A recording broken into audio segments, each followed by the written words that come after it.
Hi everyone, welcome to this week's video. Today I'm going to be talking about mask anxiety. And I'm going to take this off for the rest of the video just so you can hear me better. So basically I want to help people understand what mask anxiety is and also offer some tips for people who have this issue, and hopefully it will help ease some of the anxiety. Now I want to preface this video by saying I 100% support the idea of wearing masks. I think they work. Anyone who has seen this picture right here really can't argue it. The air droplets that you are breathing aren't magically not there if you can't see them when it's warm out. So they do stop the spread of your droplets from when you breathe. So I think it's very important for public safety that we all wear them. And I also want to remind everyone that we are all in this together, okay? It is the entire human race against this virus. It does not matter where you come from, what color your skin is, what color your hair or eyes are. It doesn't matter what language you speak, what you believe, what your political standpoint is, because guess what? Masks should not be a political thing. This is a health and safety thing. It does not matter where you stand on any of these issues. We are all in this fight together, and we all need to cooperate to make this work and to fight this thing properly. So on this note, I want to make a little side rant. Sorry, but that is my thing. If you watch my videos, I have little side rants. I feel like there is an overlap in the people who are anti-mask and the people who have an issue with a baby breastfeeding in public. So some people think that their freedoms are being taken away because they're being asked to put a cloth over their mouth and nose. Yet they demand that a woman outside who is feeding her baby by breastfeeding needs to cover up that baby's face while that baby is trying to eat. It doesn't make any sense. It really doesn't. And they're two very different scenarios. One is a little child trying to eat. Another is a person who might have a virus that they don't know about yet, spewing their germs. So let's be honest though, are masks comfortable? Not really, especially if you're not used to wearing them all the time. But I also feel the need to remind you that doctors, nurses, people in the medical field wear masks like this, only the more surgical ones, around their face all day. They will wear them for hours at a time while they're busy doing something as complex as surgery or trying to give someone a needle. You know, all these really difficult things that take a lot of concentration, they're able to do that with this mask on. So you can walk into a store for 20 minutes and be uncomfortable for 20 minutes if it means that you don't spread a disease. And I also feel like we need to remember that seatbelts are also not the most comfortable thing in the world. And when they were first introduced, there was a lot of pushback on them because they were new. Humans don't like change, and I get that. I'm not a fan of change either. But nowadays, we're so used to wearing them, we don't see them as a discomfort or an inconvenience anymore. And in fact, we've seen the value, we've seen that seatbelts save lives every single day. And the thing is, these masks do too. Because if I were to find out today that I have COVID-19, I've been out and about a little bit and I've worn a mask, I would still make a point of saying I have it. Everyone who shopped here and shopped there, maybe, quarantine, get yourself checked, but I wouldn't have spread my germs anywhere near as wildly as I would if I wasn't wearing a mask. So that is why we're doing this. The difference between the seatbelt and the mask is the seatbelt that you put on is to protect you and you alone. And people are more willing to do it because they know it is protecting themselves. Because if you get in a car accident, that seatbelt might save your life. Very likely will save your life. The thing is, wearing one of these, it's not to protect you. It is to protect everyone else around you. So you are wearing this to protect however many people you come across when you are out and about. And other people wearing their masks is going to protect you. The unfortunate thing is wearing a mask doesn't protect you from the virus. So if someone who has the virus doesn't know it yet is out not wearing a mask and you are wearing a mask, yeah, they can say, you're protected, you're wearing a mask, leave me alone, I don't have to wear a mask. But if they're breathing on products in a store that you are now grabbing and putting in your cart and taking into your home where you don't wear your mask, their germs are getting on you. Their germs are getting near you. That is why everyone needs to cooperate and everyone needs to wear a mask. Anyway, let's get on to the anxiety that masks create, because while all of this is important and it is so important that we wear our masks, it is understandable that they are causing problems for a lot of people. There's a lot of judgment around that, and I think that people need to realize it's a widespread issue, first of all, and the people that you are seeing who are expressing their anxiety, they're not alone and there's nothing wrong with them. Just know that if you are one of the people who suffer from anxiety, especially around the masks, and even if you're someone who normally doesn't have anxiety but now you have it because of these, just know you're not alone. There's nothing wrong with you and your feelings are valid. This is a very weird and scary time for all of us to be living in. No one really knows what to do and no one knows exactly what's right. So the best thing we can do is follow the experts, but everyone is pretty much as clueless as you feel, so just know you're not alone. And for those of you who are dealing with the anxiety but still powering through, wearing your mask when you go outside, just doing your part to make the world a safer place, I applaud you. Like, I recognize you and you're a superstar. You're a hero. You may not feel like it, but I see you and I am really proud of you because you're doing your part, even though I know how horrible you're feeling while doing it. So I'll talk about myself personally, and please understand that everyone experiences anxiety differently, so my experience might not resonate with you so much, and I'm not saying that what I'm experiencing is what you're experiencing, but I'm just going to talk a little bit about my experience personally. But I know mine is a common complaint, and that is the way that breathing in the mask feels. I know I can breathe, like I know my oxygen levels are not tanking, but it feels weird to me. So the reason this is an issue for me is that when I do feel anxious, and it sometimes catches me off guard when I'm out and about, one of my coping techniques is deep breathing in and out, and in a mask, I just don't feel like I can do that properly, and I have anxiety about anxiety because I start feeling anxious about what if I start having an anxiety attack and I start doing my breathing, but it doesn't work because of this mask. Oh my God. And then I start having an anxiety attack because I'm worried about having an anxiety attack. And it's just a crazy, vicious cycle that makes no rational sense whatsoever. So because of this, and just because of the state the world was in at the beginning of quarantine, I didn't leave my house for months. It was my husband who was always going out, which made sense because a lot of governments and areas were telling people just have one person in your household that is the designated leave the house person. So it made sense for my husband to be that person. And I was just home all the time, and I did get a little bit of cabin fever.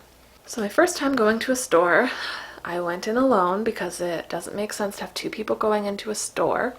Also, with having the baby, if both me and my husband go into a store, we then have to bring her along, and it's a lot, and I don't really want to bring her out into the world too much right now. My first time in a store was really weird because it had been months that I hadn't been in a store, and I walked in and immediately I was like, what if? What if you start having an anxiety attack and then you faint? No one can really come close to you, although they probably will, and what if one of them has the virus? And I think I mentioned this in another video. But anyway, I started having that thought come through my head, and I felt like the mask was making it hard for me to do my deep breathing, but I also knew I couldn't take off the mask because then I would probably get yelled at, because at this point it had been made mandatory in my area, and I felt trapped. My vision went blurry and I felt a little dizzy. I just needed to get the stuff I needed and get the heck out of there. That was a weird experience for me, and at that point is when I truly understood why a lot of people feel this anxiety around masks. Anxiety can be felt in numerous different ways for different people with wearing their mask. So a lot of people who have claustrophobia can feel like they're closed in just by this extra piece of clothing on them that they're not used to wearing. Personally, I do get that a little bit. I am a little claustrophobic, and that's sort of my trapped feeling that I was talking about before. Another thing too is that having the mask can make you feel really warm, especially because we are in summertime right now, and extra heat can trigger anxiety and make you believe that there is danger. And I get this too because I find when I'm about to have a panic attack, the back of my neck gets really hot, and I'm like trying to put something on it all the time to cool it down. So I completely understand that one too. And just having a feeling of having difficulty breathing can just trigger a fight or flight response in the body, which is essentially what anxiety is this constant fight or flight mode. There is also a lot of anxiety about what the mask represents.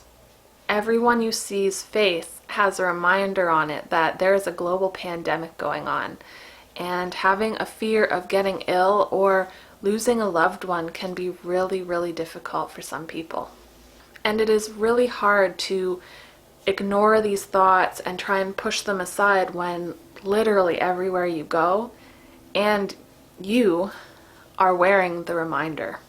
So what can we do about the anxiety? How can we ease it and try and make it easier to wear a mask in public so that we can do our part? So your first step, you got to acknowledge it.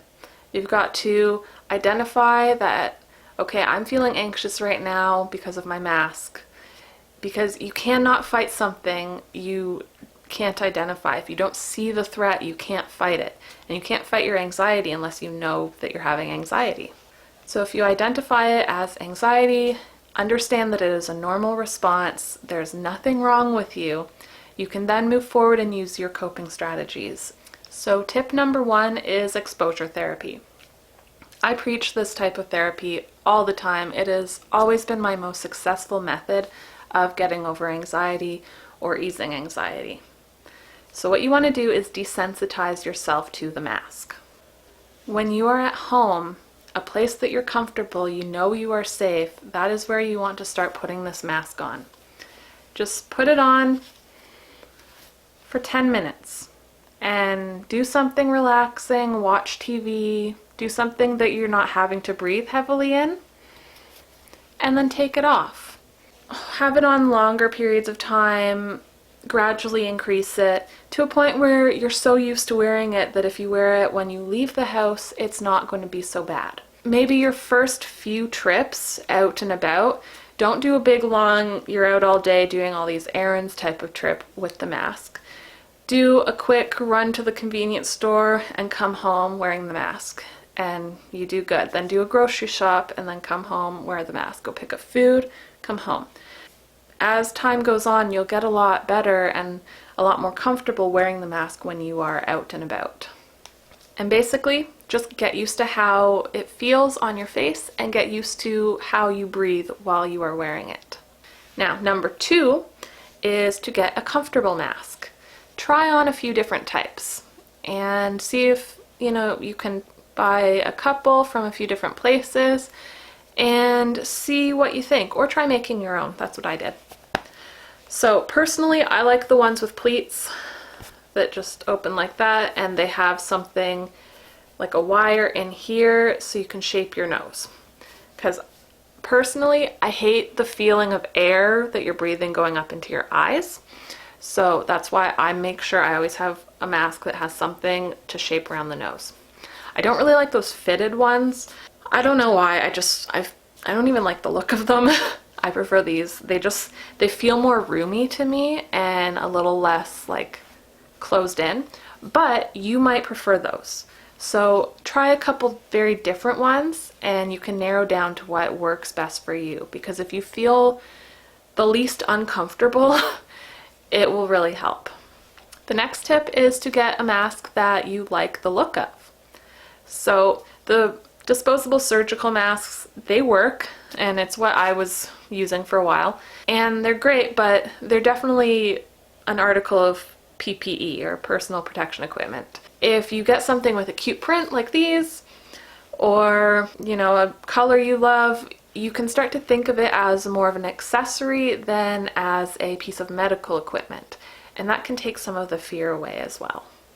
So my next tip is to chew gum while you're out and about. So after my first incident, I decided to try chewing gum because, and I've mentioned this in other videos, I'm pretty sure, or on my blog, a nurse told me about this for me when I was getting some shots. I hate them. Needles are my biggest trigger of anxiety. They always have been, and I'm still not good.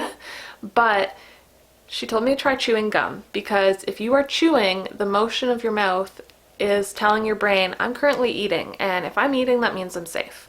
Sounds ridiculous, but it worked. It really worked for me. So after my little mini panic attack at the store, ever since then, every time I've gone out, I've been chewing gum. And what's great about chewing gum is, first of all, no one sees that you're chewing gum really because your mouth is covered. It also keeps you from coughing. You know when you kind of like breathe in and like the air feels really dry when you breathe in, it causes you to sort of choke, or like you choke on your own spit and you need to cough. And nowadays everyone is so nervous about coughing because automatically they think everyone's going to look at you and be like, get out.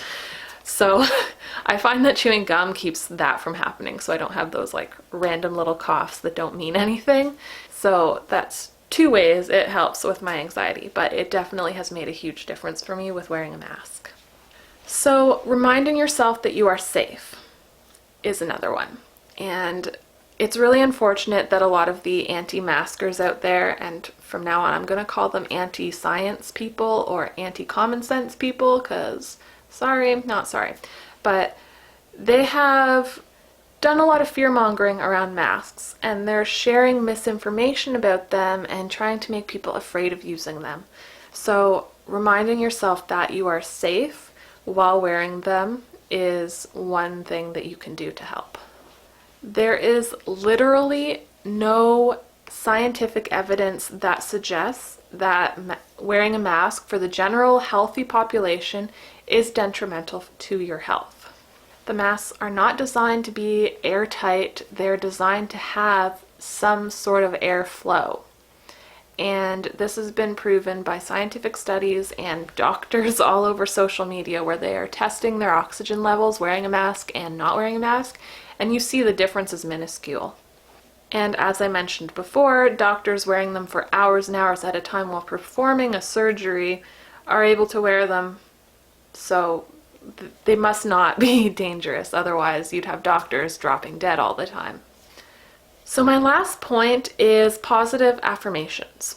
I know these can seem a little weird, some people think it's a little hippy-dippy, but it's true. Self-talk is very impactful on the way we think and feel about ourselves. And if we can change the way we talk to ourselves, it can really help change our mindset.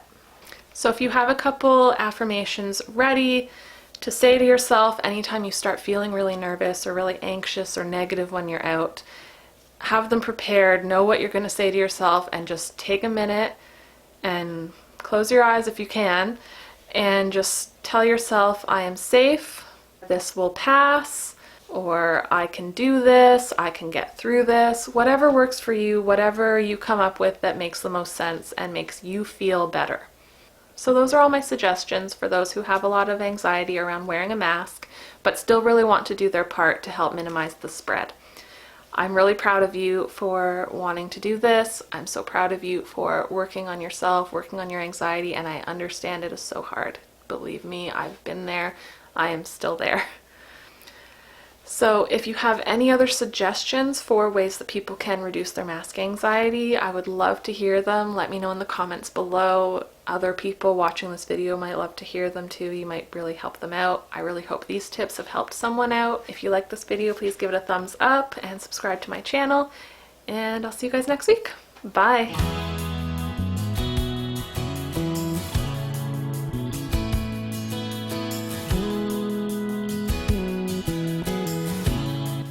Masks is a really difficult word to say in a way. I have 3 cats in this room. They're all up in my windows. So that's fun. For masks. Hey, can you guys not fight, please? I love lost my train of thought because of you cats. Scratch it all. I bet lipstick sales have gone down a lot, because you only have to do your makeup from here up.